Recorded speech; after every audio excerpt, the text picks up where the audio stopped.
ചോദിക്കണം. ചോദിക്കാൻ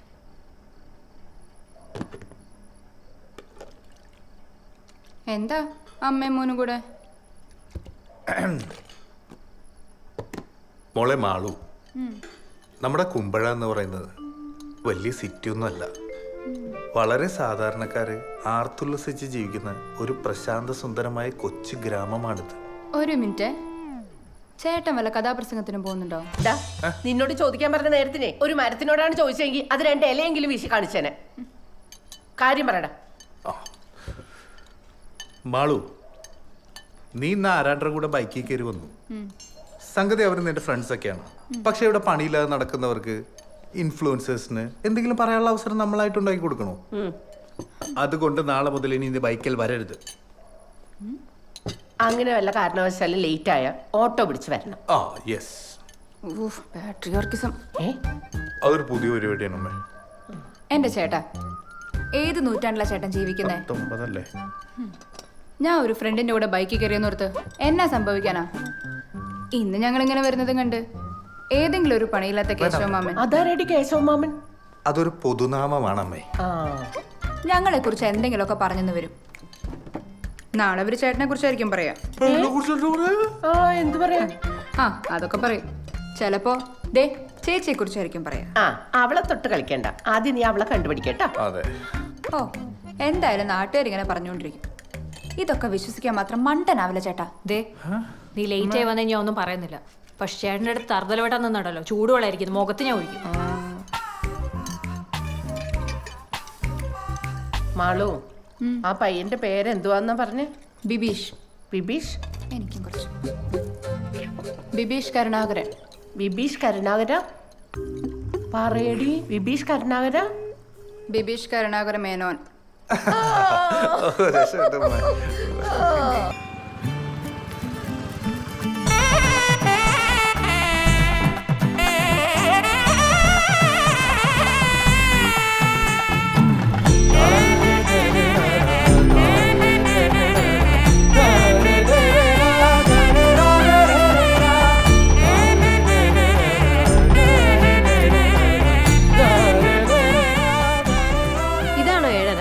ഇതല്ല 7:30. പിന്നെ വൈകിപ്പോയി. നീ തൊഴുതോ? ഓ, എത്രയാന്ന് വെച്ചാ നോക്കി നിൽക്കുന്നേ? ഞാൻ തൊഴുതു. ആണോ? ഞാൻ പോയി തൊഴുതിട്ട്. അവിടെ നിക്ക്, നിങ്ങൾക്ക് വേണ്ടി തന്നെ പ്രാർത്ഥിച്ച. അല്ല, ഇങ്ങോട്ട് വന്ന് ഇവിടെ നമുക്ക് ആ കാവിനെ കൊണ്ടോ വന്നേ. ആൾക്കാരൊക്കെ നോക്കുന്നു. എന്ത്? നമുക്ക് ബസ്സിൽ കാണാം. അപ്പൊ ഇത്ര നേരം കാത്തുനിന്ന് ഞാൻ ആരായി? ഓ, അത്രേ ഉള്ളല്ലേ? ഞാൻ പോവാ. അമ്പടിച്ചേട്ടാ,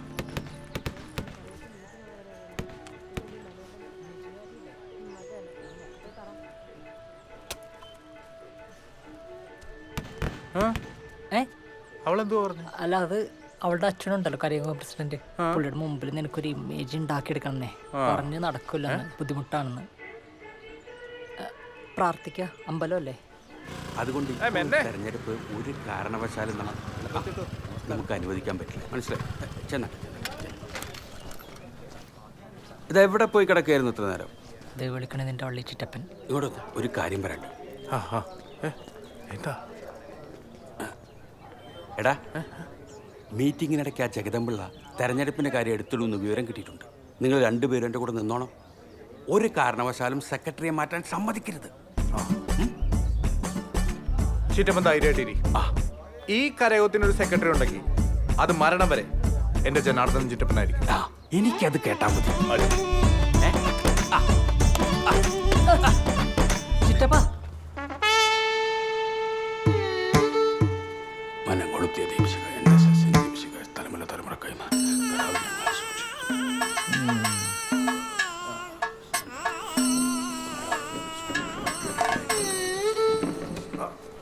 സെക്രട്ടറി ഇരിക്ക. ചേട്ടാ, എന്നാ തുടങ്ങാം.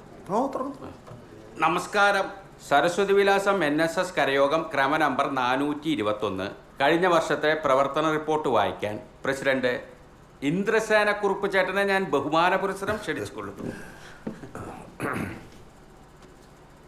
പത്തനംതിട്ട യൂണിയന് കീഴിലുള്ള കോഴഞ്ചേരി താലൂക്കിൽ സരസ്വതി വിലാസം NSS കരയോഗത്തിന്റെ മുൻവർഷത്തെ ആകെ വരുമാനം 2 ലക്ഷം. റിപ്പോർട്ടൊക്കെ അവിടെ നിൽക്കട്ടെ പ്രസിഡന്റ്. നമ്മുടെ കരയോഗത്തിന്റെ തെരഞ്ഞെടുപ്പിന്റെ കാര്യം പറ. 3 വർഷമായി. ആ ബഹളം വെക്കല്ലേ ജഗദമ്പിള്ളേ. എല്ലാ വർഷവും നമ്മളൊക്കെ തന്നെയല്ലേ നടത്താറ്. അതങ്ങനെ ഇരുന്നാ പറ്റില്ലല്ലോ. പുതിയ ആൾക്കാർ വരട്ടെ. ആ ഇരിക്കുന്ന ജഗദമ്പിള്ള ചേട്ടൻ പ്രസിഡന്റ് എന്താ പറ്റില്ലേ? ആ പ്രസിഡന്റ് മാറ്റാൻ പറ്റത്തില്ല. ഈ ഇരിക്കുന്ന കുറുപ്പ് ചേട്ടൻ ചെയ്ത പോലെ കാര്യങ്ങൾ ഏറ്റെടുത്ത് ഭംഗിയായി നടത്താൻ ഇവിടെ വേറെ ആരാ ഉള്ളത്? എന്തോ വേണമെന്ന്. അതെ, ഈ ഞങ്ങൾ എല്ലാരും കൂടെ ഒറ്റയടിക്ക് അങ്ങോട്ട് മാറി നിന്നാലേ കാര്യങ്ങൾ ശരിയാവില്ല. നമ്മുടെ ഖജാൻജി മനോജ് ആണെങ്കിൽ കണക്കുകൾ കൃത്യം കറക്റ്റാ. അതെ, അത് മാത്രമല്ല, നമ്മുടെ ഈ കരയോഗ കെട്ടിടം ഇരിക്കുന്ന സ്ഥലം പണ്ട് മനോജിന്റെ അപ്പൂപ്പൻ കരയോഗത്തിന് ദാനമായിട്ട് തന്നതാണ്. നമ്മുടെ സെക്രട്ടറി പറഞ്ഞ പോലെ പ്രസിഡന്റിനെ മാറ്റാൻ നിങ്ങളാരും ആഗ്രഹിക്കുന്നില്ലല്ലോ. പിന്നെ നിങ്ങൾ പറഞ്ഞ ശരിയാണ്, മാറ്റങ്ങൾ വേണം. അതുകൊണ്ട് നമുക്കൊരു പുതിയ സെക്രട്ടറിയെ തിരഞ്ഞെടുക്കാം. എന്താണ് എല്ലാവരുടെയും അഭിപ്രായം? എന്നാൽ എനിക്കൊരു കാര്യം പറയാനുണ്ട്.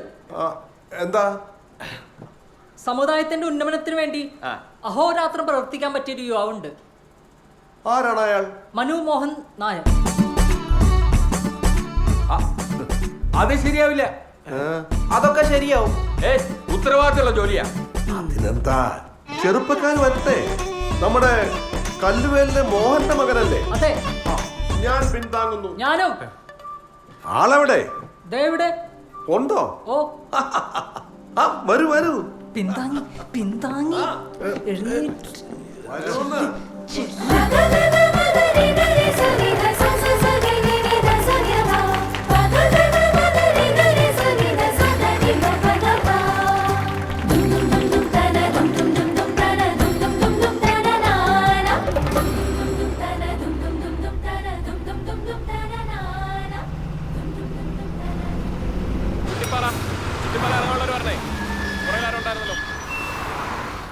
മനുട്ടാ ഇവിടെ എന്റെ കൂടെ ഇരിക്കുവാ. അങ്ങനെ നീ ഇപ്പൊ എന്റെ ചേട്ടൻ്റെ അടുത്ത് ഇരിക്കാറായിട്ടില്ല.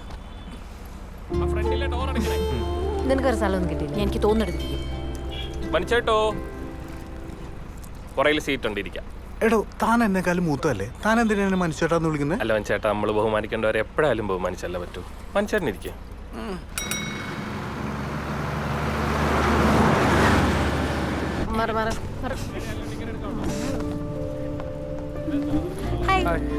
എന്താ അവിടെ എന്നെ നോക്കാൻ? അവള് വന്നില്ലേ? അവള് വന്ന് വെറുതെ പ്രശ്നം ഉണ്ടാക്കണമെന്ന് വിചാരിച്ചു. പിന്നെ പൊടി.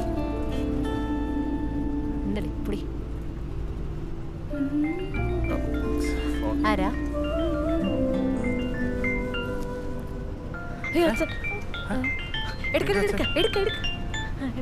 ആ പ്രസിഡന്റ് വരാം. ഓ വരാം. ശരി ശരി. എന്താ പറഞ്ഞേ? നിന്റെ അച്ഛനിപ്പ ഞാനില്ലാതെ പറ്റില്ല. നീ നാളെ കരയോഗത്തിന് വേണ്ടി ഒരു വീട്ടിൽ പോകാൻ പറഞ്ഞാ. എന്ത് ചെയ്തിട്ടാണ് വേണ്ടില്ല. അച്ഛനെ ഇംപ്രസ് ചെയ്താൽ മതി. ഒരു ഇമേജ് ഉണ്ടാക്കിയെടുക്കാം, അത്രേ ഉള്ളൂ. അത് ഉണ്ടാക്കിയെടുത്തിരിക്കും.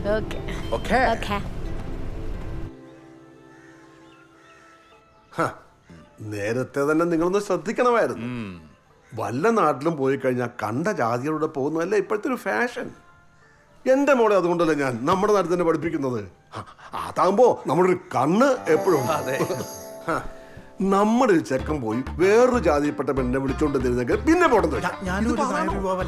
നമ്മുടെ പെണ്ണെ അങ്ങോട്ട് കൊടുത്താല് അടുത്ത തലമുറ കൂടെ അവരുടെ കൂട്ടത്തിലാവില്ലേ? വെറുതെയാണോ നമ്മുടെ സമുദായത്തിൽ അങ്ങനെയൊക്കെ കുറയുന്നത്? അതെ, നമ്മുടെ സമുദായത്തിൽ നിന്ന് മാറി ഒരു പെങ്കൊച്ചിനെ കെട്ടിച്ചു വിട്ട 10 തലമുറ കഴിഞ്ഞാലും നാറ്റം മാറത്തില്ല, ഓർത്തോണം. ഞാൻ എന്തോ ചെയ്യാനാ കുറിപ്പേട്ട. അവള് വാശിയില്ല. ആ ചെറുക്കന്റെ വീട്ടുകാർ ഇവിടെ വന്നിരുന്നു. അവർക്ക് സമ്മതാ. കല്യാണം നടത്തി കൊടുക്കുമെന്നാ അവര് ചോദിക്കുന്നത്. പിന്നെ അവരുടെ രീതിയിൽ നടത്തേണ്ടി വരും. നടക്കില്ല. അങ്ങനെ സകലമത സൗഹാർദ്ദ സമ്മേളന വേദി ഉണ്ടാക്കാൻ ഞങ്ങൾ സമ്മതിക്കില്ല.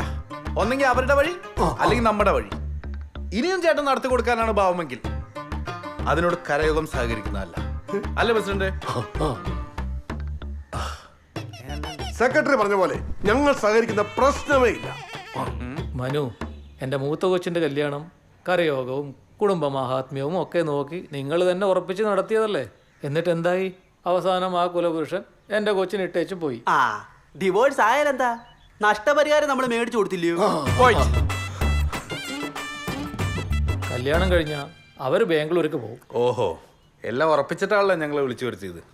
പ്രസിഡന്റേ, ഇറങ്ങാം. അപ്പൊ ശരി. അയ്യോ, എല്ലാരും നിന്നെ. നിങ്ങൾ എന്തായാലും എന്റെ കല്യാണത്തിന് വരത്തില്ലല്ലോ. ഇതാ സ്വീറ്റ്സ് എടുത്തേ. അമ്പാടിയേട്ടാ sweets. Thank you, congrats. Thank you. അയ്യോ, നമുക്കെന്നാ തവളപ്പറമ്പിലെ മധുവിന്റെ പ്രശ്നം കുത്തുറപ്പാക്കിയാലോ? എന്റെ കാജു ബർഫിന്ന് ആ പിടിച്ചു. കാജു ബർഫിലേക്ക് കൊണ്ട്. വണ്ടി എടുക്ക്.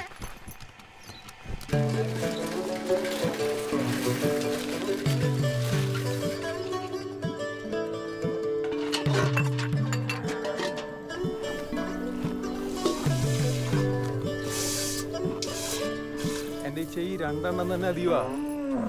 ആ പോയില്ലേ? ഓട്ടം കണ്ടപ്പോ ഞാൻ വിചാരിച്ചു ഉഷാമ്മയ്ക്ക് ഒരു ചെറിയ സഹായം ചെയ്തു കൊടുത്തിട്ട് പോകാന്ന് വിചാരിച്ചു. അവര് കാണുന്നതിന് മുമ്പ് വേഗം ആട്ടാനതാ.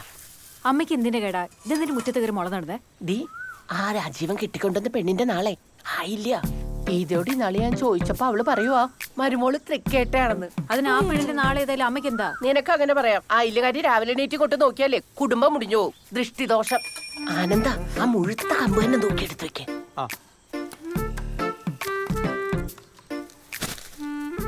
ഇച്ചയ്ക്ക് ഞാൻ ആയില്ലെങ്കിൽ ഉള്ളിയുടെ തൈ കൊണ്ട് തരാന്ന് പറഞ്ഞല്ലായിരുന്നോ? ഓ എടാ, അതൊന്നും ഇപ്പൊ പഴയ പോലെ എഫക്റ്റ് അല്ല. മുളയാ നല്ലത്. ദേ ഇതിങ്ങനെ മുഴുവനും കാട് പോലെ പിടിച്ചിട്ടേ ആയില്ല ദൃഷ്ടി അങ്ങ് മാറിക്കോളും.